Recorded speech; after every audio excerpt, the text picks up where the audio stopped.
Hey folks, Nancy and I and Stephen Kai are in the Namib Desert in a place called Sossusvlei, and we're standing atop the highest dune in the Namib Desert called Big Daddy Dune. And as you can see, it's a really spectacular, expansive dune landscape, and the dunes here are all red, which makes it really cool. And it's red because the sands here have a lot of magnetite in them, and they oxidize over time or rust to form these red dunes. And then there are these salt pans, these hard clay bottom salt pans that the area is named for. So we're looking down at Dead Flay. Flay is a pan, and in the background out there is Sossusvlei, the pan that this area is named after. And I'll pan over to show you we're not alone here. This is a very popular hike. A lot of tourists here. Spectacular area. And wish you all were here to enjoy it. Cheers. Nancy and I are descending off Big Daddy Dune, and we're taking a ridgeline down that nobody else appears to take. And we're going to make our way down that ridge into Dead Flay Pan. And Dead Flay Pan is famous as having a skeleton forest. You can see those dead trees out there that apparently died 900 years ago when this area, when the Tashab River, which flows through this basin here, basically dried up or shifted and left these guys high and dry. And they've been sitting there ever since. And because the area is so dry, so arid, they don't rot. So presumably standing there for 900 years. Anyways, here we go, descending the path less traveled. Cheers. We are descending this steep slope.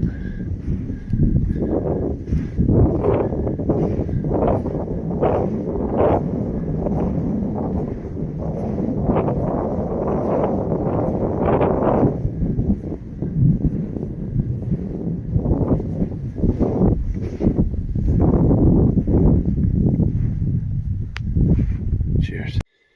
Okay, we successfully descended the dune onto Dead Flay Pan, and Nancy is dumping about 5 pounds of sand out of her shoes on top of this salt pan that has a really cool pattern, as you can see. Looks like crocodile.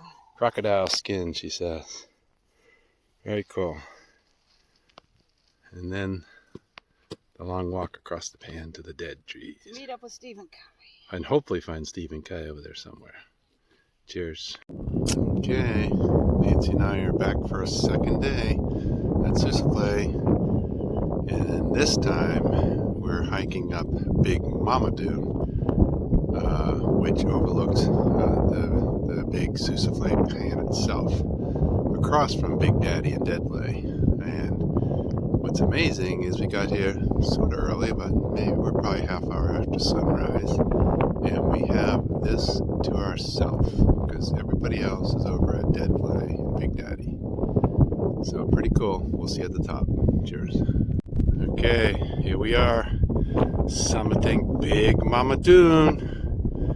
Nancy, the first to arrive to the top, and we had to cut tracks in ourselves all the way up the dunes, which was a lot of work actually. It's amazing how much easier it is to follow tracks. Looking down at Sossusvlei Pan, and then continuing to pan south over to, I'll zoom in, that's Dead Flay Pan in the back there, and then Big Daddy, which we did yesterday, of course. Alright, amazing shadows and sculpted dunes in this Namib sand sea, they call it, this time of day, like 8 o'clock in the morning, with a low sun angle, just casting amazing shadows, showing you the contours and the relief. And I didn't say yesterday, but Big Daddy Dune, I may have said it, is the largest in the Sossusvlei area, and it's about 1,066 feet. And then Big Mama Dune is a bit shorter at like 560 some odd feet. So easier climb today, although we probably exerted ourselves as much because we're breaking through. All right, one more pan, continuing towards the sun, but I don't want to go all the way. But just, you can see it's amazing. And you can't see them, but there were gemsbok on the hillside in the back over there. Lots and lots of animal tracks, mainly springbok and gemsbok. Amazing that this area could support that many animals. And then of course lizards and beetles in the dunes. Okay, I gotta join Nancy on the top. Cheers. Okay, another video entry for Sossusvlei. We just hiked in a couple K into Hidden Vlei. Hidden, I guess, because it's sort of nestled back in between these dunes. So you have to kind of hike in and up over some dunes to see it. Smaller than the Dead Vlei Zone, but still has some skeleton trees out there you may be able to see.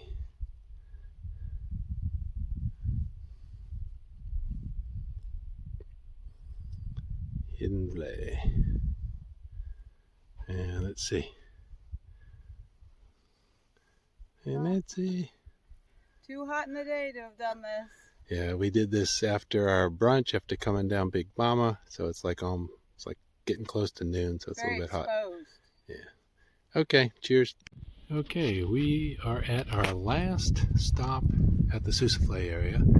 We are in what's called Sesrium Canyon. And this is, I believe it's the main stem of the Sossusvlei River, which is the river that flowed and ultimately formed the Sossusvlei pans and dunes, down where the dunes were. But we're at the, upper reaches, headwaters, if you will. And what's really cool is this is many meters deep, as you can see, of conglomerate. So this is just sand and rounded boulders embedded together. And this is indicative, of course, of a riverbed where you've got all this mud and rounded stones deposited over eons because of how thick this is. And of course, this ephemeral river just is washing its way down through it, cutting down through it. And we're just at the head here, so we're going to descend deeper into this canyon. See you in a bit.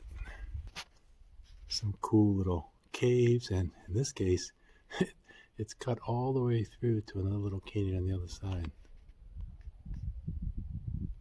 I have to turn the camera to portrait mode to capture the depth of this. It's probably, I'm guessing, close to 100 feet deep at this point. Descending further into the canyon.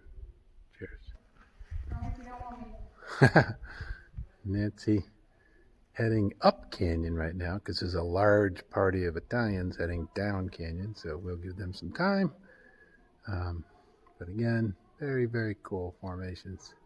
It's basically slot canyon, reminiscent of what we have in the Colorado Plateau. So I'm thinking Buckskin Gulch, the Paria.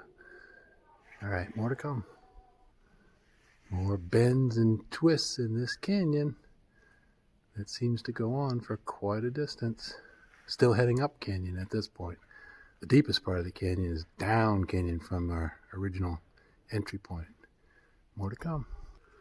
Yikes, I don't think I'd want to be here when one of these huge blocks of conglomerate fell off the top into the canyon bottom here. That would hurt. This water has just done an incredible job of carving nooks and crannies and little caverns out of the sidewalls. You can imagine during some flash flooding in here, there's some incredible erosive power carving this canyon. Okay, still heading up canyon and encountered our first pool of water. And what's really fun when you're in these slot canyons is when you look up and you see wood crammed in there from a flood that would be about 30 feet high. Wow, that would be something to behold. Alright, we might be at a dead end up here. It looks like there's some serious rock scrambling to go beyond, but we'll see. Cheers. Okay, heading down canyon, and I suspect it's going to be a lot more of this, so I'm going to sign off and say farewell to our visit to Sossusvlei. Hope you enjoyed. Unless we see something else spectacular. But otherwise, cheers, and we'll see you at the next place.